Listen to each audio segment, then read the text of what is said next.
Hey guys, today I'm going to teach you how to get a hunting sniper hack for iPhone and Android, unlimited everything, so let's go.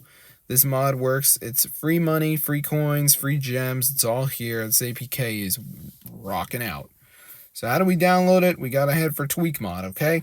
This is a website that has a bunch of different modded apps, so it's pretty sick. So I'm going to go up to the search bar and I'm just going to type in hunting sniper, and then it downloads.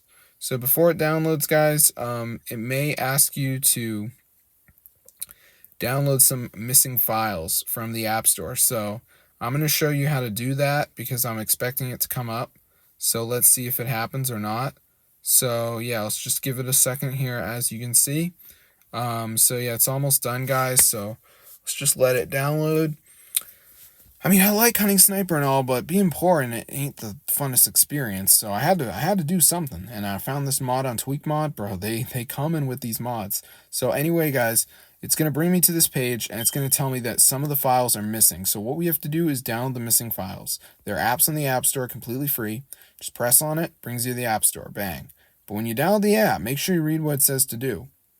Now, for instance, this one says down and run for 30 seconds, but this one says reach level 9. This one also says reach level 9. So make sure you're doing what you need to do, because some people, they're just downloading the apps and not doing anything on them, and then they're raging because the hunting sniper mod sure isn't downloading. And I mean, I can kind of blame them though, because they didn't read the instructions. So if you do it correctly, you're going to be all set. So I'm going to see you in another video, but yeah, be sure to go ahead and subscribe to the channel. This is super cool, guys, and it totally works. So if this video works for you guys, be sure to go ahead and share it. I'm going to see you in another video, but yeah, subscribe to the channel.